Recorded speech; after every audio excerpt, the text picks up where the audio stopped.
When kids at school ask you where you live, what do you tell them? You may be one of the millions of viewers who saw the stories on CBS's 60 Minutes over the past year that highlighted a growing concern in our Central Florida backyard. The issue? Homeless children attending our public schools. More than 7,500 in the Tri-County area. We visited with some teachers who rely on an organization to help the growing numbers of children in need, A Gift for Teaching.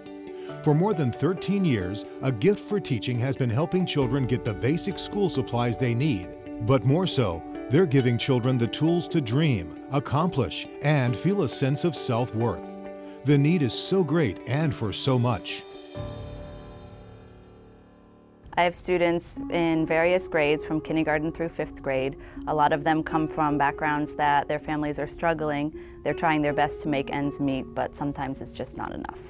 My students face all types of obstacles, from life problems to problems economically at home, to problems here at school with other students. My students are 6 and 7 years old. They're amazing first graders, and they come to me sometimes lacking some of the needs that I'm willing and able to fulfill thanks to A Gift for Teaching.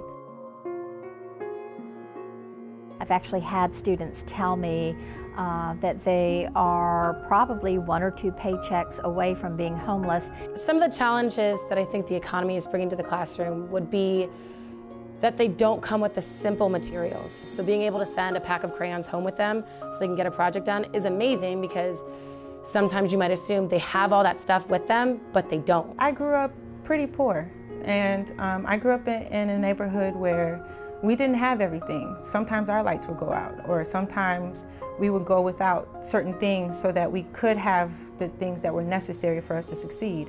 And so I relate to the students, and I understand the struggles that they go through every single day.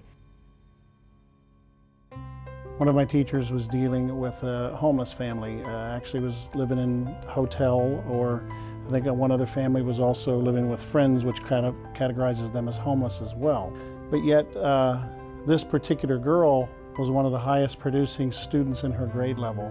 So aside from her homelessness, if you will, she was still a very high producing student achievement. I had a young man that was an athlete, and it was hard to get him involved in our reading activities. And one day I visited Gift for Teaching, and they had some beautiful books. And one was a very large volume dealing with all these sports. He came into class the next day, and I said, you know, I've got a book you might be interested in reading, and I gave it to him, and his face just lit up. Students trust their teachers. They turn to them to meet their needs when family budgets fall short. Teachers trust A Gift for Teaching.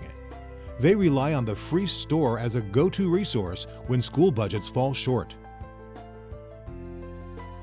They could always use manipulatives. We have so many kids that don't have anything at home.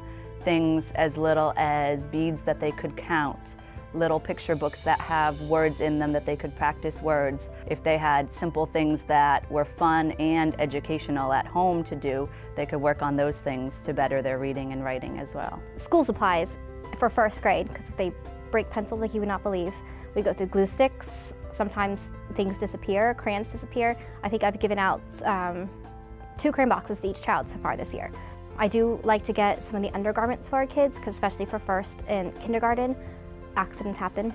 So it's always nice to have something there, just in case.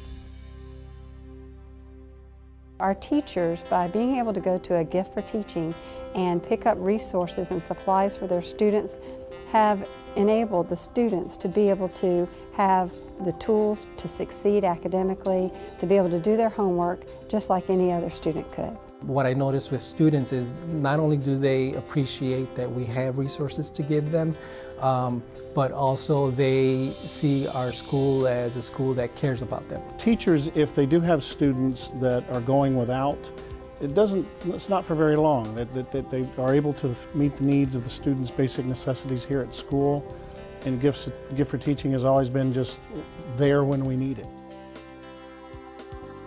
My dream for my students is that they would be successful in school and then whatever else they wanted to be successful in.